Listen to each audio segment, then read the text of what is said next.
That's what a nose is for. My nose is a problem only if it cannot allow me to do what it is supposed to do.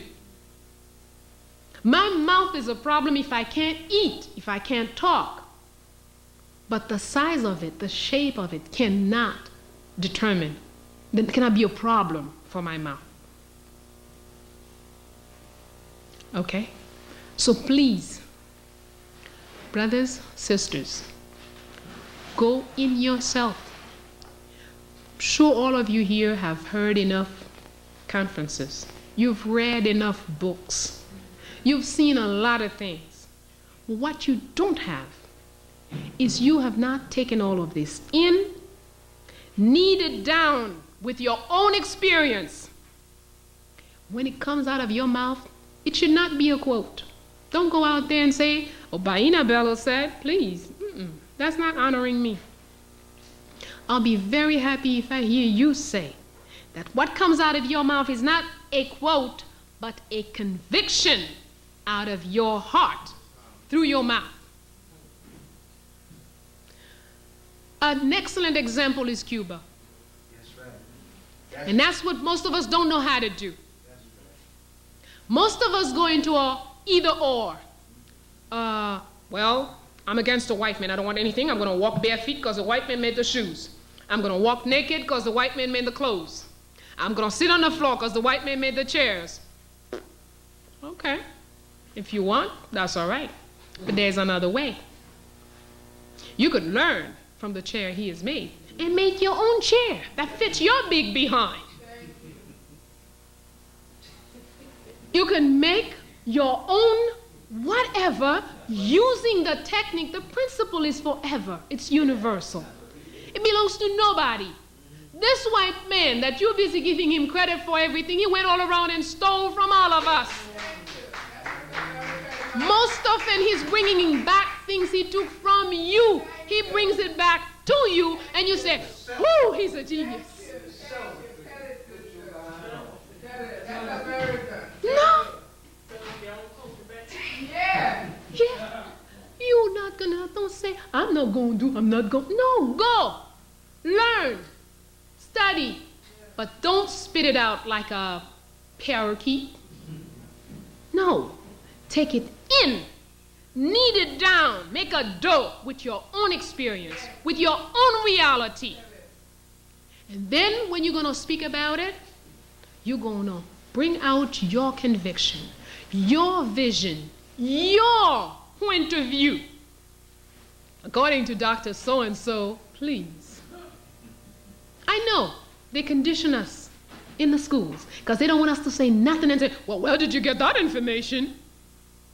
And they condition you that continuously you got a name. Dr. So-and-so say, Dr. So-and-so say. Dr. So-and-so say a lot of stupid things. Even very brilliant so-and-sos say a lot of stupid things. Because all of us are human. For every portion of intelligent things we say, and we, Bayyinah included. And you would do me a favor and an honor if when you look at what I say, when you read what I write, you say, yeah, I agree with her here. Yeah, that's right. This I feel, that's correct. But this one here, no, there the sister she took off. I don't see it. I don't view it that way. I think this way, there you help me. Don't say every word out of her mouth is God's given truth. That's not true. That doesn't exist, this person. So go in. Take all of this, knead it down, make your own, and bring out your thing. I'm always hoping whenever I come before any group, especially when there are younger people here in the group, that one day I hope to sit in the audience and look at somebody who used to come and listen to me and see how this person brings the information they have gathered from all around, bring it inside themselves, and then spit it out, their own conviction, not quotes. This whole quote business is out. Don't tell me what somebody else said. Tell me what you believe, what you're convinced of. And if you speak what you're convinced of, It will make your action, it will give weight to your actions. You will act on what you say. And it will be your conviction acting. And that will give strength to your actions. And our combined action can be a strike or a movement that brings the result that we want. Thank you for your attention. May the force be with you. Your own force.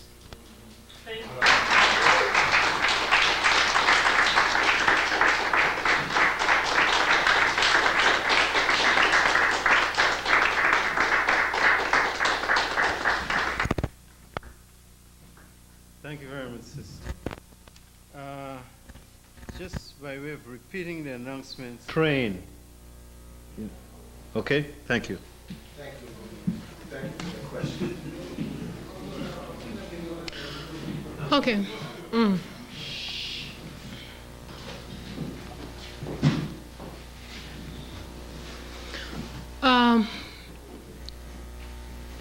In a very few words, if there is one revolution we could say was run by women, it is the Haitian Revolution. When you take into consideration, and this is not an exaggeration, Toussaint Louverture, who's a main person, main initiator of all of this, most French official who wrote about him continuously said he fought like a woman. But of course he never said why. The reason is very simple. He was taught to fight by women from Dahomey. That's who trained Toussaint on his fighting skills. Jean-Jacques Dessalines was raised by his aunt Toya, an Amazon from Dahomey, who from the time he was a tiny little boy, his aunt continuously told him, "You must do for this land what I could not do for Dahomey." So the two main people in the revolution of Haiti, trained by women militarily. Besides this, from Toussaint Louverture himself, letters that he wrote, he said every troop was made of 1/3 women. 1/3 of every troop was 1/3 of every battalion, if we could say, was made of women. And there was a large percentage of children also. And Toussaint Louverture still explained, as they would go into attack, the first people to enter the battlefield had to be the women. Because they were more flexible, they would crawl on the ground through the bushes and come very close to the enemy. And then they would start making this very special noise they know how to make with their mouth that would sort of confuse the enemy camp. And it was also the women's job to go to the enemy and remove the cannon. You know, in those days, the cannon was it was a very important instrument. As long as the enemy had cannon and you didn't have, you cannot approach the enemy. It was the women and children's job to go to the enemy's camp, render the cannon unusable. And I tell you, sometimes a mother would take her child and throw it in the cannon's mouth. Or throw herself in the cannon. When you're talking about slaves who would throw themselves inside the cannon's mouth to make it unoperative, these were women doing this. And once one of us would throw ourselves in and make it inoperative, then the French would not bother with it anymore. Then the others would come in and push it out the way and carry it to our camp. That was the women's job. So without any question, the role of women in the Haitian Revolution is not measurable. Besides, this is a general, we have women like Marie-Jeanne, who was in charge of security. Who gave Jean-Jacques Dessalines security? Marie-Jeanne and her band. She had a troop of female only. And Dessalines said himself, "I never feel as secure as when Marie-Jeanne herself is assuring my security." Marie-Jeanne. women officers in the army, Lieutenant Pierrette Jolibois, Lieutenant Sanit Belair, Captain Guillemette Charlot, lots of women. So there was that whole period, revolutionary period, up until Dessalines' death, even into Christophe's rule, women run all kinds of things. The first woman minister of treasure, the first person minister of treasure in Haiti, in free Haiti, was a woman, Afemi Dagui. The minister for finance was a woman. The Dessalines government had a lot of women, and Christophe's government had women. It's after Christophe, with the first mulatto who became president, Pétion, that things turn around. He passed a decree saying that it is forbidden to ask of women, to give to women tasks that make too much demand on their mental and physical capacities. So therefore, from this point on, women are not allowed in a public function, okay? So there's no question about the role of women in Haiti's war. And if I go even further back, with the Arawaks, the first people on the island, there were 5 rulers at the time of the arrival of the criminals from Europe, and 1 woman among them, Anakauna. Of the 5 rulers, she's the one who lasted longer, who fought them longer, and they were unable to capture her militarily. And that's why Ovando wrote to Spain and said, he has tried everything militarily to capture this woman, impossible. He must be allowed to use ruse. And that's how they pretended they wanted a peace treaty, and then in the peace treaty, when she went for the peace treaty, and they grabbed her, set fire, and that's, peace treaties we know all about. We should know all about them by now. Okay? So there is no doubt about the Haitian. But besides Haiti, we need to know all of our history. We are not, I don't know about you, but me, yes, I live in Haiti. I was born in Haiti. Haiti is my country. I have a Haitian passport. But when I'm in Nigeria, I'm Nigerian. When I'm in New York, I'm a Black American.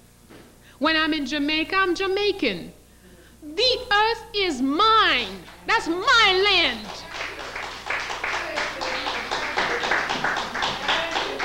And I must know my history wherever, in every corner where I am. It's important for us to know when we're talking about women in history, we must know about the 3 mamas in St. Thomas, who in the 17th century liberated the islands militarily from the Dutch. And the island stayed free for more than 9 years. They run the island before British, Dutch, and German put together to put these women down. We must know these things. We must know. Women liberation didn't start in 1960 when we started burning bras.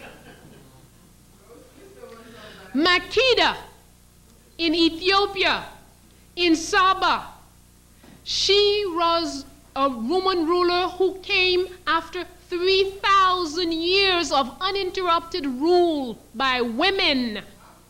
In her country, they could not imagine that a man could rule a country because they felt, first of all, they hadn't seen it.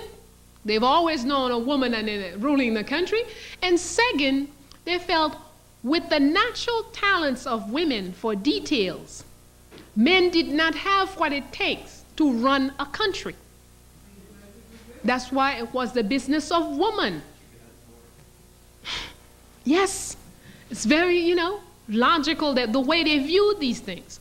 Now, so we have, if we take Dahomey with a female army and a male army, the male army is in the business of protecting the king and the nation and making expansion. The male army's job was the day-to-day policing of the population and fighting defense. Each had their own role. But in all of our societies, all over Africa, there has never been this concept that women can't, and women don't, or women are less than. No. We are different. We have to know our own forces. Why 2 armies? Very simple. Women don't have their strength same places or in the same way as men. Men will be stronger, easily develop strength from the upper body. Women, their strength is more easily developed from the lower body. So, if I become a policewoman in today's police force, they're going to teach me to fight like a man. I'm never going to be equal to any man on that police force. I cannot be. Because the force they're asking me, the part that they're asking me to put into play, are not the ones that are natural to me as a woman. I can be equal or better to any man when I know how to fight as women do, naturally. Not learning to fight as a man. It's like you ask a dog to be like a cat. Okay? So that's why it is, we've always seen in African traditional societies, women are equal to men, but each have their own role. They have their times where they must be separate. The women must get together to get certain things done. The men get together to get other things done. And then there are specific places where we're going to come together to do a specific thing. Okay? But it doesn't mean separate. But the white men usually say, you see? Yeah, women one side, men the other. Oh, that's racism. No, they have another word for it. Sexism. Thank you.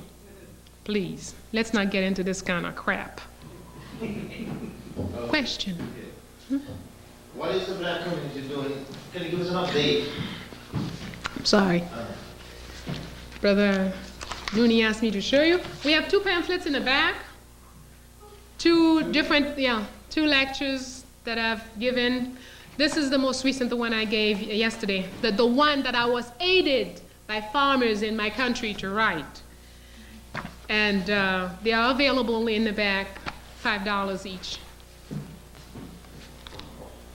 Can you give us an update on the struggle in Haiti and Haiti? Haiti, thank you. I'm sorry. And give us an update on what is the black community doing, applying pressure for Francois to go back to face trial in Haiti. Oh, there is no such thing as far as I know. No? There is nobody really working at in this. People have seen, first of all, people are extremely disappointed. Back home. Back home. Extremely disappointed. Kept hungry, very hungry. When you're hungry, you can't think right. There are a lot of things that you cannot do. Without jobs, stress. Even your sister right here came in as a ball of nerves. Was not very certain that she would make it to the plane a couple of days ago. So, you're seeing a refreshed Bayyinah. If you'd seen me Thursday night, you probably wouldn't have recognized me. So, but there isn't much of a thing. There's a lot of talk. But listen, it's very difficult when a few things that we lived very recently. When the U.S. went in, they claimed this whole occupation was to stop the coup, arrest the people who are doing this, and bring justice and all this other crap. Okay, they've gone in, stopped the coup. Okay, let's say yes, it stopped. Who did they arrest? Which big leader? Did they arrest Cedras? No. Gave him $80 million to go enjoy himself away from the country. In Panama or something like that. Michel Francois, living well, someplace, Colombia or wherever. B&B, same thing. Constant, proofs about the killing that this man has done, even on television. You almost don't need a court to judge the man. You know what happened to him, right? So why is somebody going to be interested in putting pressure on the American government to bring Michel Francois to justice? all the documents that they they found from the FRAP office. FRAP was the official force organization which was out there slaughtering people by thousands, paid by the United States of America. Okay. Once they take the documents, what did they do with them? The U.S. took the documents for observation. And upon close observation, they decided to black out certain parts of the documents and to return them to the Haitian government after much trouble, many months, only after they had blocked out almost 70% of the text. What is this? And you want somebody to be interested in putting pressure? No.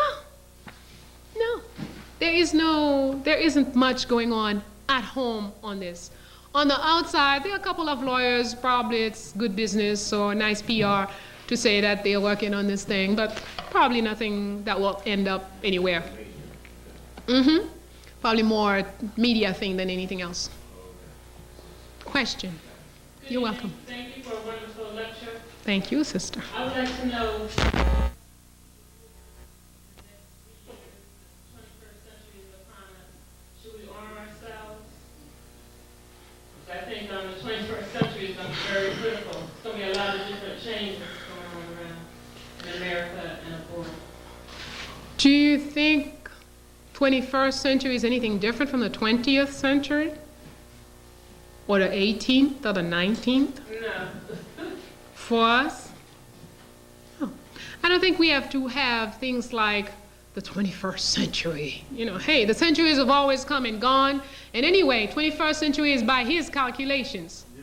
Yeah. What do I know? For all I know, my people have been here maybe for 40,000 years.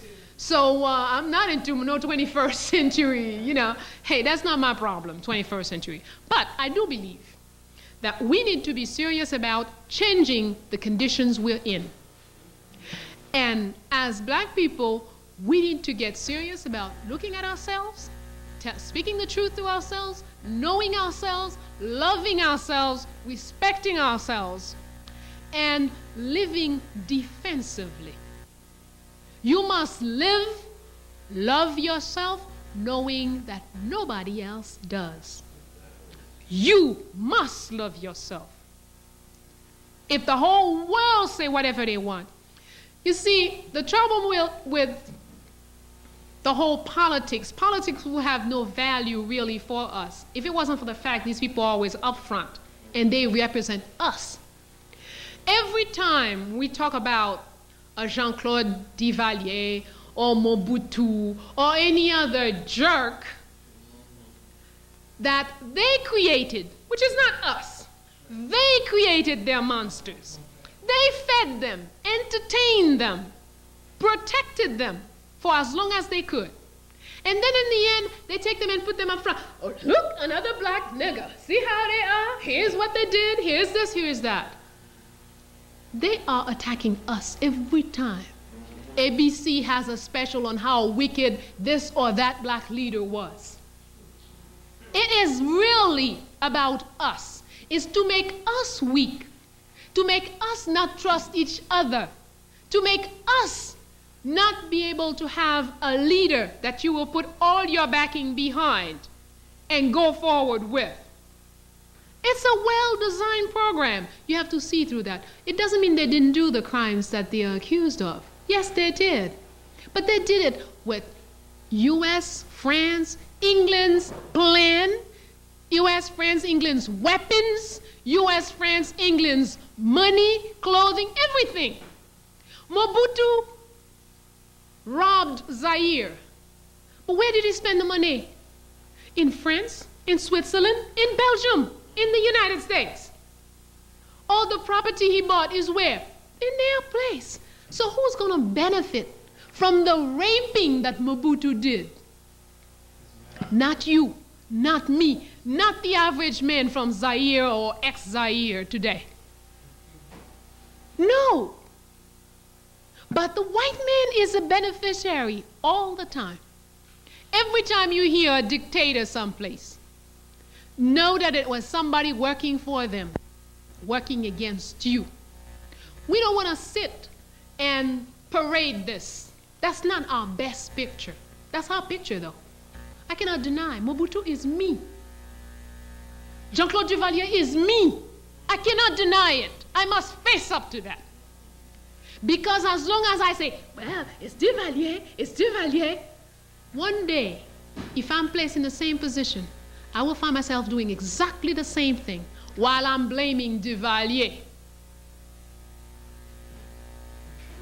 No, I must know the facts, and I must protect myself. But for my children, I don't need to constantly talk about Duvalier and Mobutu and all this other crap.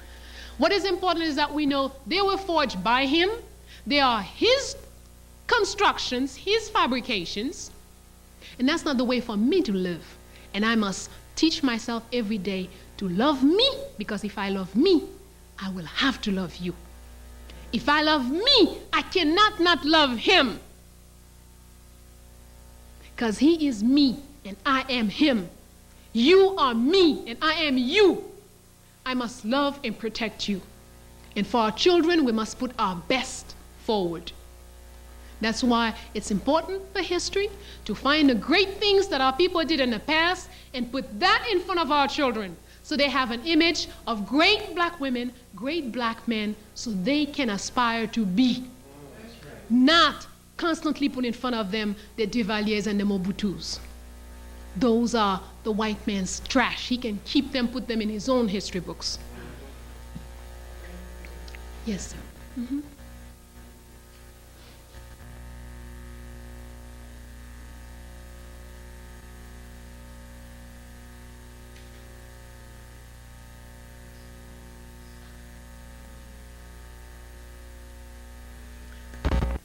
There's a lot of trash written about it. It's what they write about it is usually the Hollywood version. You know, stick the pin in the doll, and somebody has a stomach pain, and, you know, a whole bunch of nonsense. I don't say that these things cannot happen, okay? But the way it's presented, it's not presented with any way that you can understand what's going on. You could do anyone who is truly into himself and who has the forces that are ours, that live in us. I don't have to stick a pin in a doll to give you a stomach pain. If you have treated unjustly, I can sit anywhere, meditate, and deal with you. We all have this power. It's not a special power. It's that most of us don't know how to tap within and deal with this. Sound is energy. With energy, you create matter. I'm sure you've seen children people call Porky. This is my little Porky. Porky, come here. Porky, da-da-da. Go to your mommy, Porky. What do those children look like? They're not very attractive. But the mothers don't understand. When they took this 3-month-old baby and they started calling it Porky, Porky, Porky, they created the pig that they don't like today. Because with your words, words are sound, sounds are energy. We call ourselves niggas. We call ourselves all kind of trash that this jerk first gave us. And then, you know, with all the adjectives, you know, niggas are.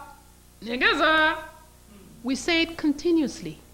We are reproducing it continuously. We need to stop.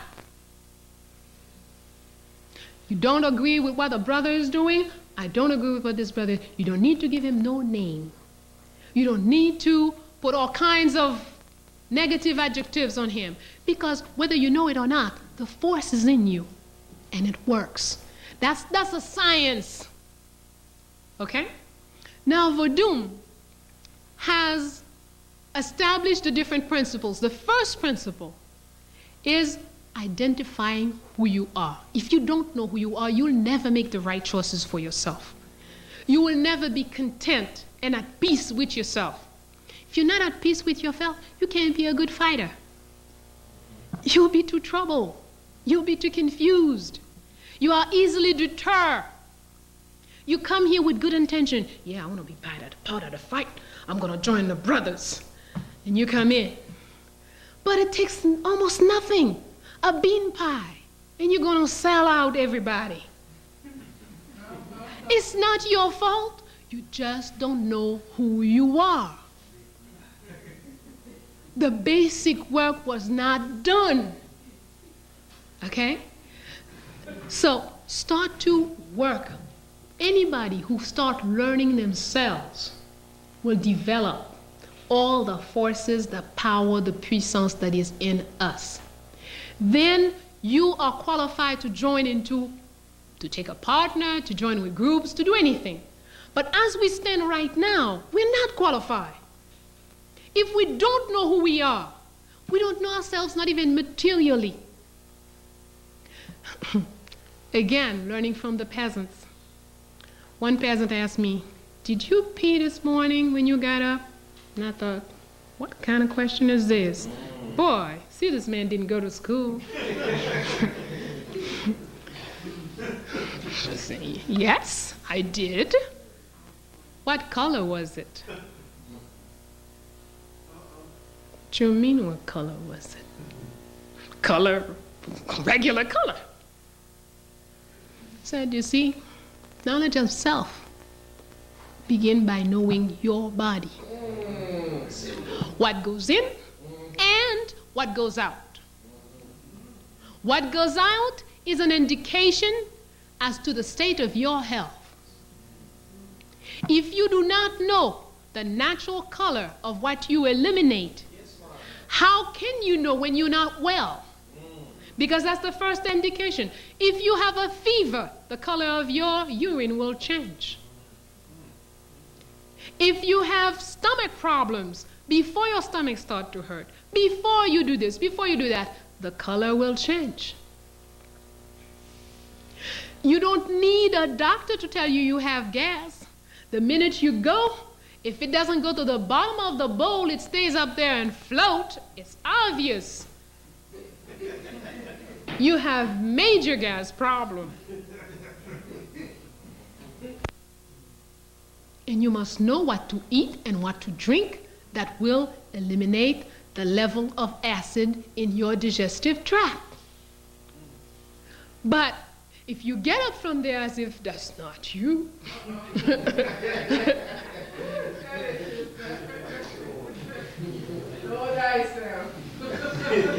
yes,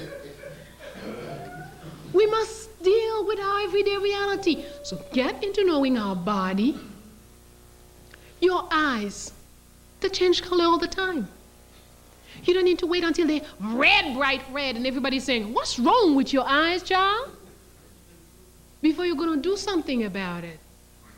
Your gums, they tell you a bunch of things about yourself. Okay? So let's love ourselves, know ourselves. Look at yourself. Don't hide it. Your gray hair, just flaunt it, baby. Don't paint it.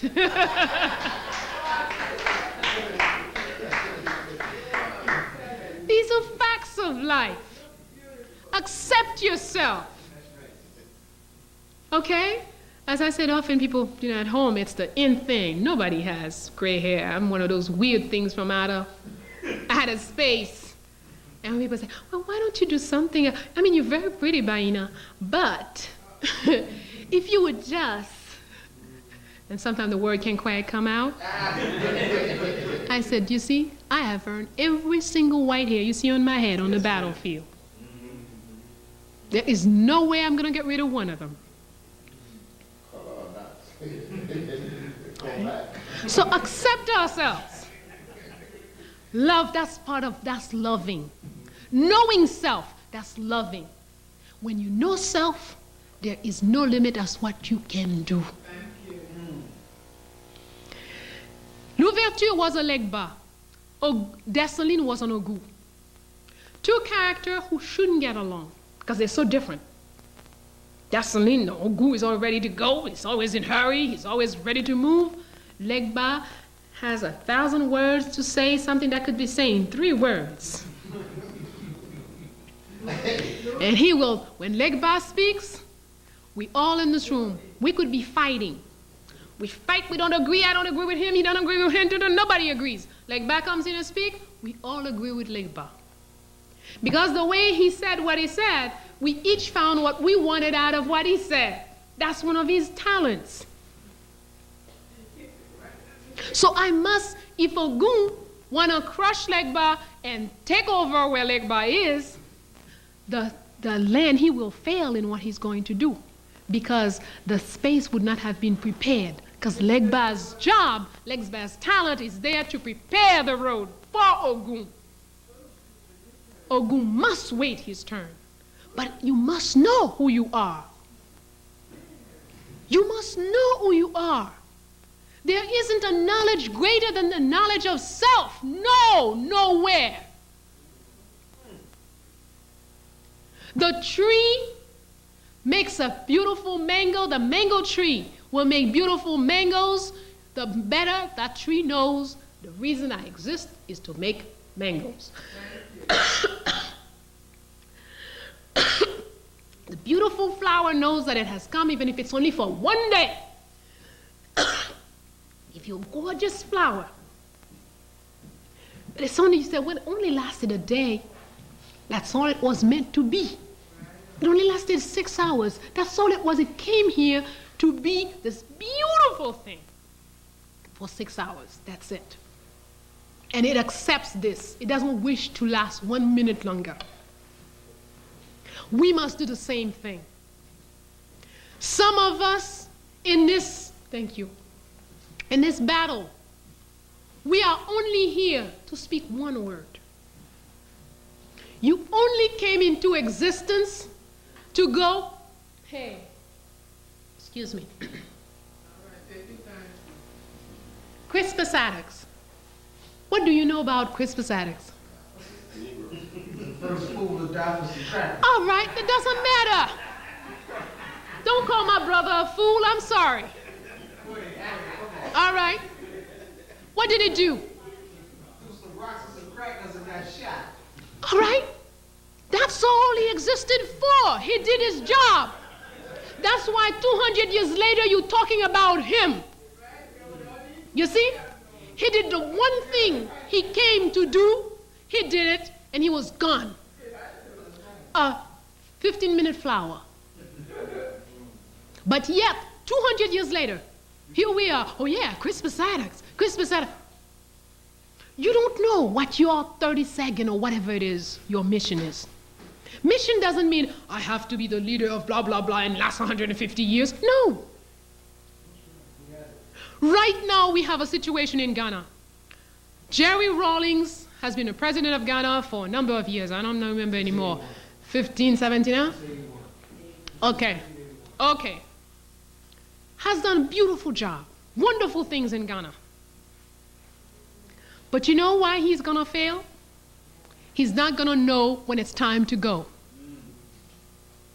And what will happen? At the end, everything wonderful he did will no longer be seen, will no longer be appreciated. And people will see him as just another military man who took power and did all the crap that everybody else did. And it's not true. And it's too bad. Jean-Bertrand Aristide, he's a Legba. Did a beautiful job, but he didn't know. He should have died and not returned. Yes. He wants more time.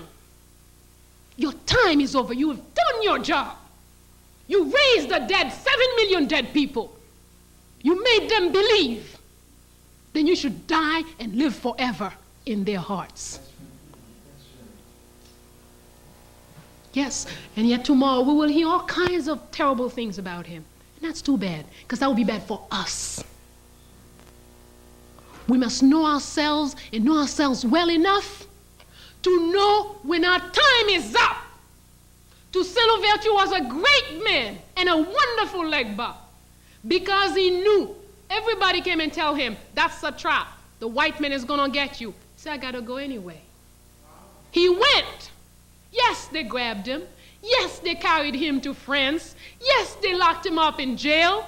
Yes, they opened up the roof and let the snow come in and eat the man alive.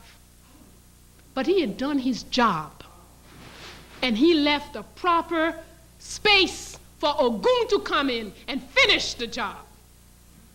We must know when to go. We must know when to come.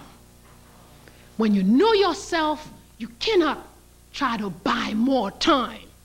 Because what is more time for you is bad for the collective.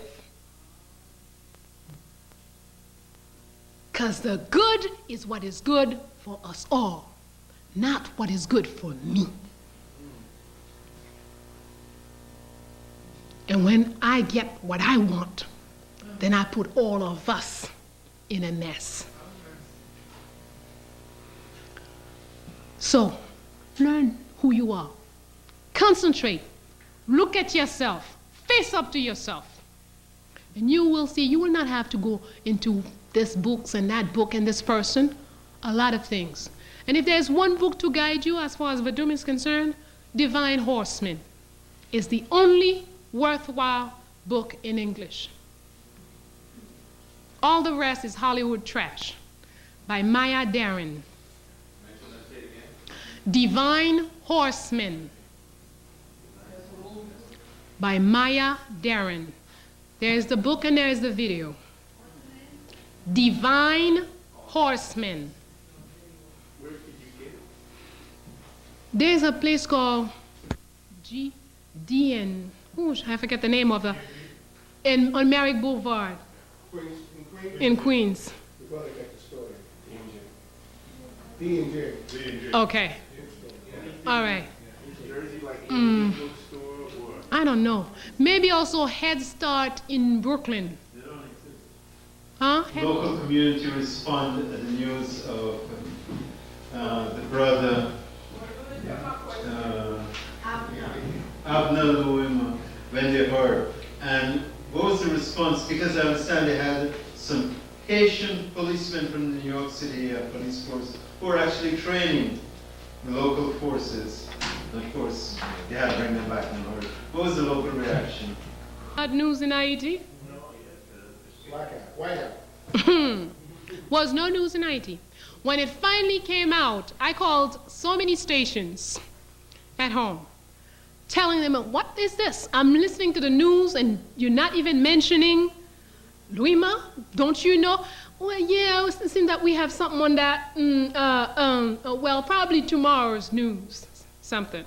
Anyway, I think it was something like at least 4 days after everything had gone, that one or two stations timidly announced that a brother who might be Haitian was brutalized by New York City police.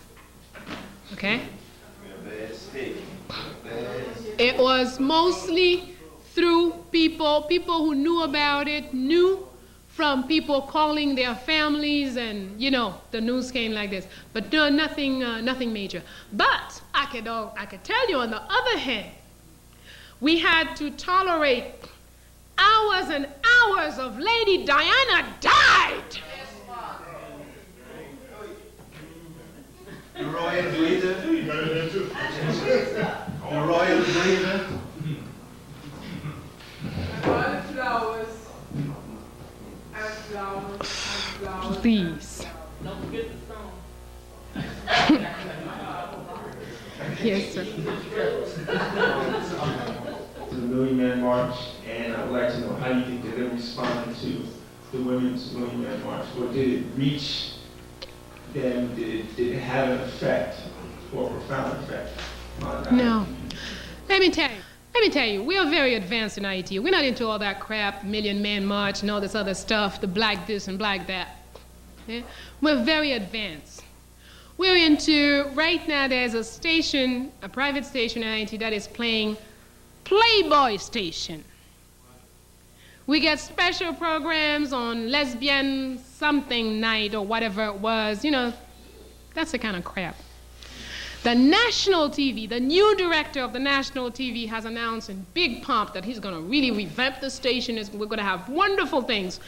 Very soon we'll start having Dynasty, we'll start having, I don't know, All My Children or whatever. That's what's happening. Yeah.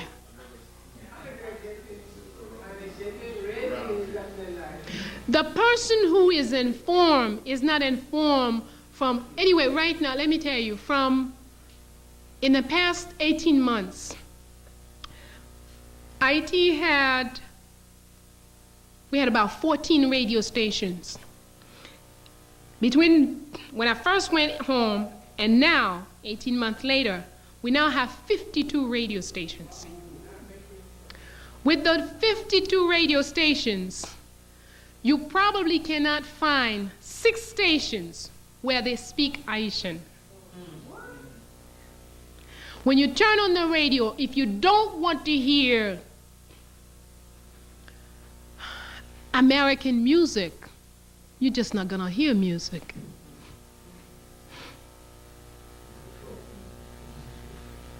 Okay? These are facts. So, excuse me?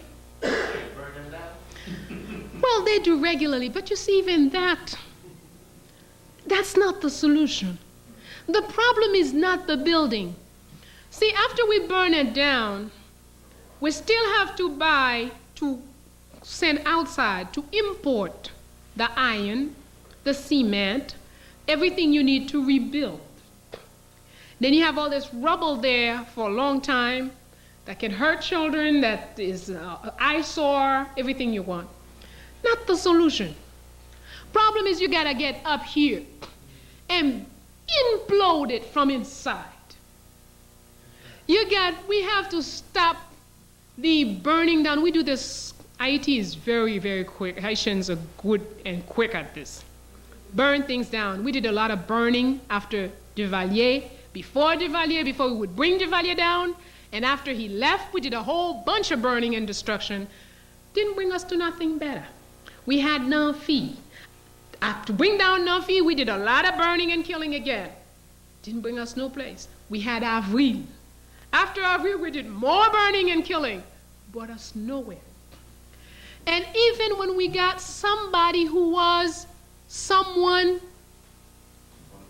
who had the aspirations of the people in him, they snatched him away. We were not smart enough to put the right structure around him to keep him in. We got to look at facts. We can't always blame somebody else, or we'll never be stronger. We must look at what we do. Yes, that's true. Washington organized the coup. Washington took the president out. Washington organized the 3 years of slaughtering in order to bring the people to their knees so they could come in with their occupation. But what was our plan? What plan did we have? Should we not have known that a president who speaks like Jean-Bertrand Aristide would be in total danger continuously every second of his life? Shouldn't we not have known that? What plan did we have to protect him? None. What plan did we have to protect his ideas? None. What plan did we have that if he was taken out of the country, we would still continue to govern underground? Nothing. So, you have no plan, I have a plan, my plan will succeed. Okay? And he is working so well. Bring him out, transform, retrain, I don't know, made the new version, brought the new version back, we clap, wonderful, he's back. He can't speak like he used to. He don't act like he used to. We happy. He's here. No. We must have a plan. People who know themselves always have a plan. You have a plan, and you have an alternate plan to this plan, and you have an alternate plan to your alternate plan. That's how people who know themselves act. But if we are just a leaf, a dead leaf out there, then the wind blows us anywhere it wants to, and then we're always surprised and unhappy to where we end up. That's where we at now. We gotta be for real. We gotta take everything serious. My children, today, all three of my boys have a master's degree. They're all running their lives. As a matter of fact, if it wasn't for one of them, I wouldn't be here today because I didn't have the money to buy the ticket. Okay. But these children spent almost 2 years without going to school. When I didn't feel the schools in the neighborhood could do what I want for my children, I kept them home. But when I kept them home, I had to go to work. And when I come home, I had to be a teacher in the house for 3 or 4 hours to 4 brats. 4 wild ones. Because 4 children spending all day in the house by themselves. Okay? But almost 2 years, I kept them. And people were very furious with me. Oh, can you do this? You can da-da-da-da-da. Everybody finished school. Everybody did their lives. The 2 years out of school was probably the best 2 years for them. Okay? I always make it my business not to let somebody else bring my children into learning to read. Of course, I have an advantage. I'm a teacher. So I believe learning to read and toilet training is the same thing. Because the way you initiate the child's education is vital to everything that will happen to him later. So I train them, teach them how to read just as I start doing the toilet training. They learn to read. And all fundamental things they'll know at home first.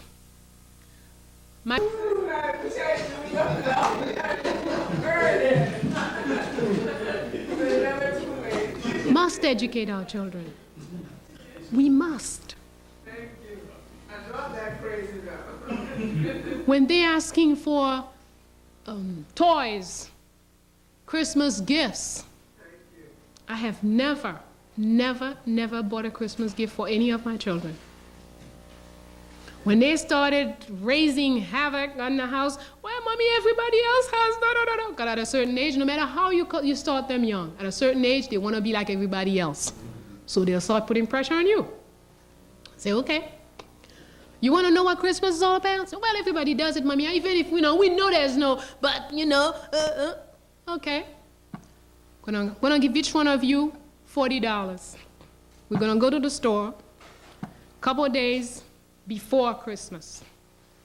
And you will be free to buy whatever you want for your $40. But I'm going to tell you, if you're smart, you're not going to spend your money.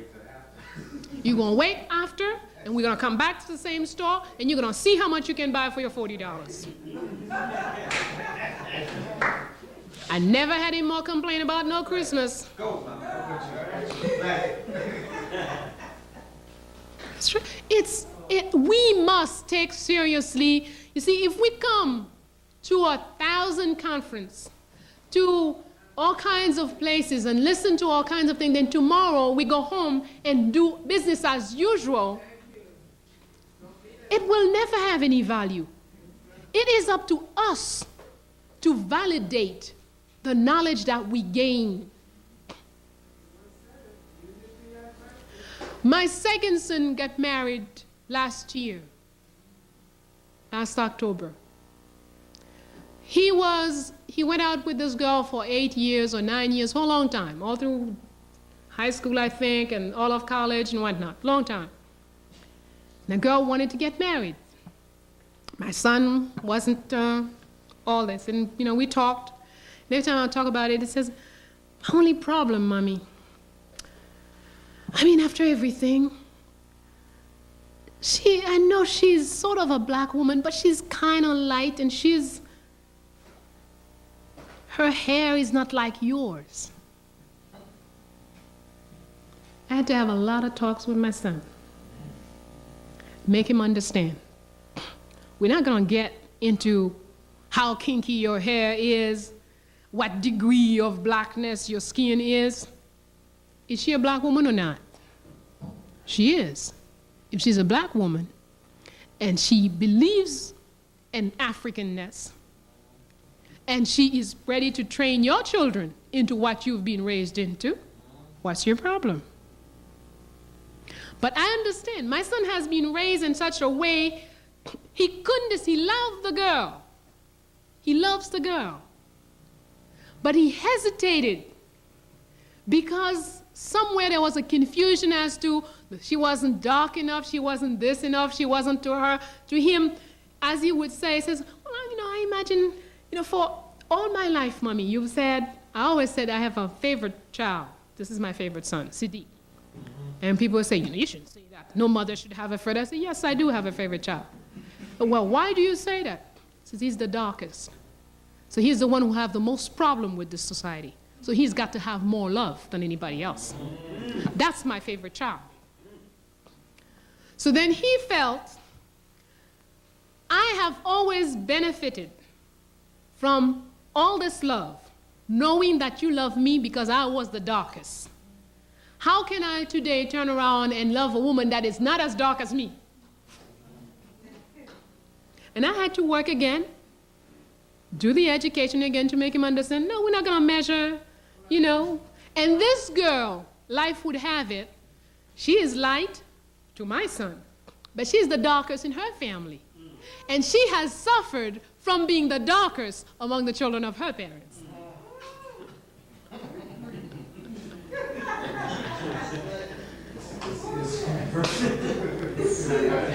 We have to deal with these things. Those are realities. That is part of the education we women are responsible for. We black women have a duty to raise our children and raise our would-be husbands. We must raise them. Because if you are unaware, African conscious woman, his mother wasn't. So you don't expect the brother to have picked it up like this. So we have to see our role as educator. It's fundamental. We must take, and if anything, when things go havoc in our communities, sisters, I have news for you. You're guilty. The men are unlivable. Who raised them? You and I did. They're jerks. Who raised them? You and I did.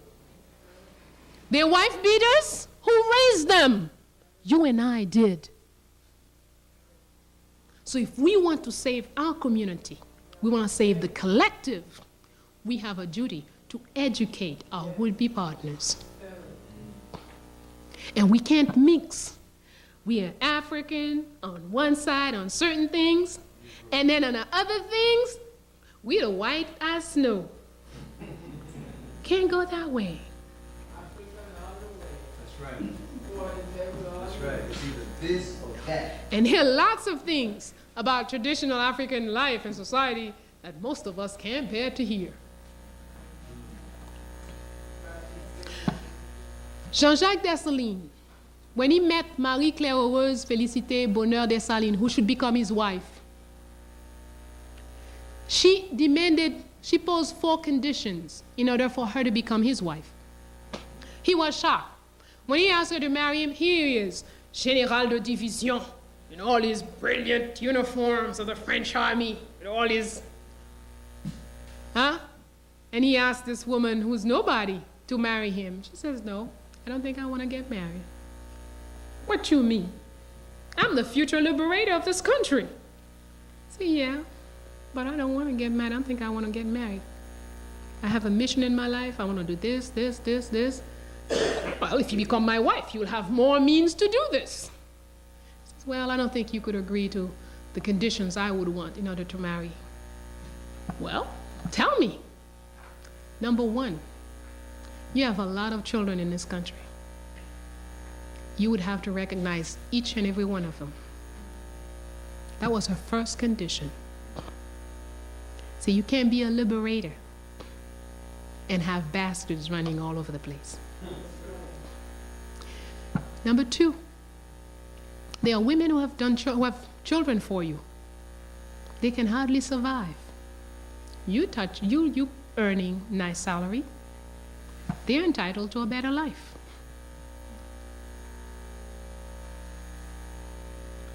He says, well, when we're married, that would mean you will have less. She say, yes, but that would mean we will have more.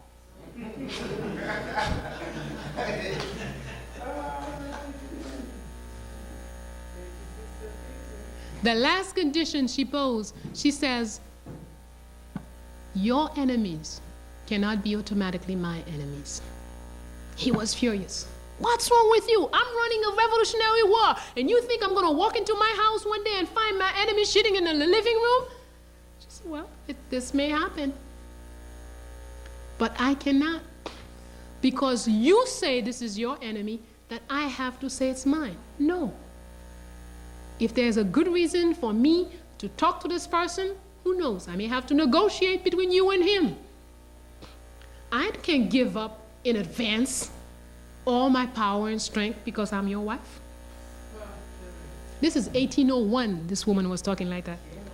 And then they want to talk to me about some woman liberation of 1970 or something. I'm sorry, I have great models as to what a woman is, because I've studied my history.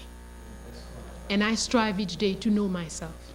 In the end, he agreed to all the conditions, recognized all the children. And among his children, there were 4 who no longer had a mother.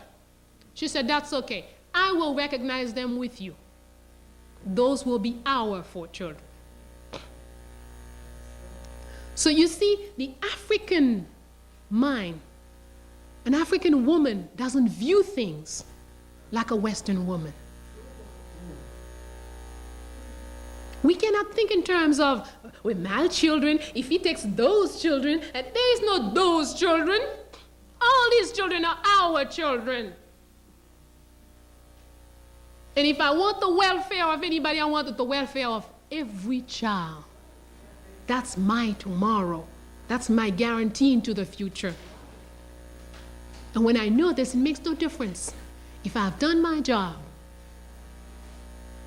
the way I'm living today in Haiti, any day you could hear, Bayyinah is dead, 2 bullets, or whatever. It's okay. I have never, one day, when I could, not do what I'm supposed to do. I know that I am born to teach. And I didn't learn it because I went to the man's school. I was a teacher when I was a child at home. At 6, I played teacher. At 9, I taught my grandmother, who was making us recite our lessons and holding the book upside down. I taught her how to read. I always have been a teacher. That's why when somebody tells me, I want you to be the minister of blah, blah, blah, I said, no, that's not my profession. I'm a teacher. And you know, sometimes presidents don't like you to tell them no. So for something as simple as that, you could be dead. But that's okay. I am a teacher.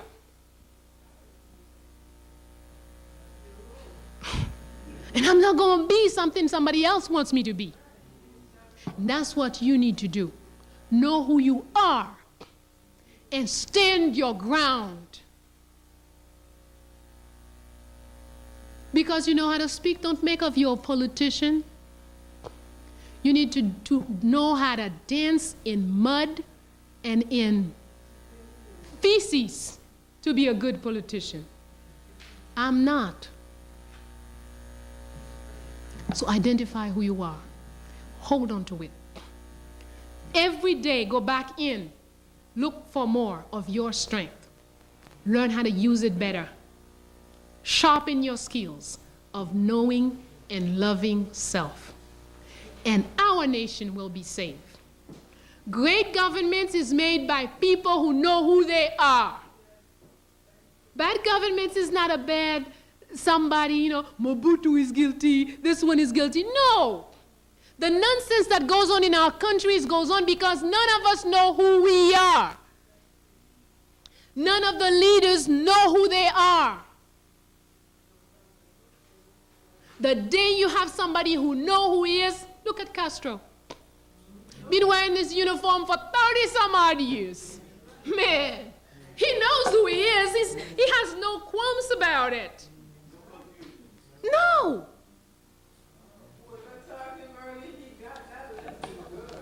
The world is against him. His country progresses. Attempts on his life on a daily basis. Without knowing, he survives. Because he knows who he is.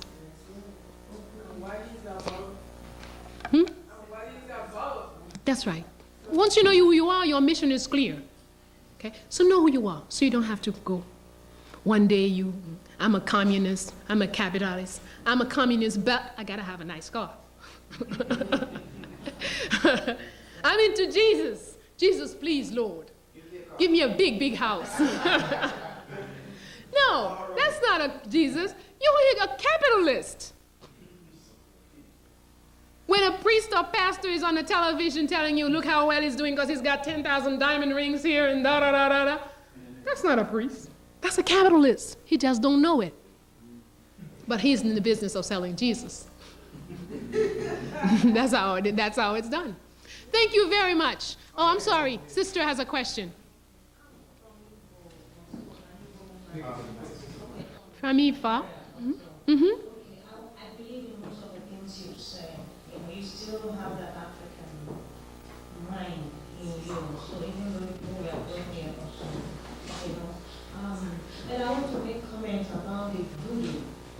Because when you mentioned voodoo is Africa, also the gentleman there asks you how can he learn about voodoo, right? So he could practice it with his family, him and his family also. We told him to go and buy a book also. I want to assure you all here, because I'm a Igbo woman, you never buy a book written by any human, whether white, blue, or green, to study voodoo. When you want to learn about voodoo, you go to the source. Where is the source? Africa. You go to this thing, peasant or whatever, a bushman, they teach you.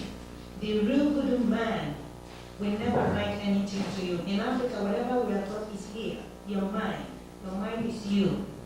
Also, you never, whatever anything anybody tells you to go and buy a book or so, for you to study about voodoo, anything you buy is nothing but a trash. If you have your money, you save your money. Any day you ask questions. For you to go to another country, you have to be able to ask questions so you know where they will lead you. They guide you to the real people, because there's a lot of fakes out there. And they will teach you how to practice voodoo. They never go to any human to buy any book or whatever saying you are practicing voodoo. Because you could be mistaught and voodoo will kill you. You have to learn, you have to be guided. Anything voodoo. There's nothing bad about voodoo, but when you mispractice it, you will become so bad and you won't forget it. Thank you. Thank you. I will make one difference for you, one rectification for you. I said first, you may purchase this book that will give you some ideas, all right? But not that the book would teach anyone. The book cannot teach anything, because what we are Vodum. Okay? Vodum is simply a conscious that the spirit is present. So in order to be, you cannot learn that in a book. But a book can guide someone who has no knowledge, you see, until they can go in and find within themselves. Listen, Africa is everywhere Africans are.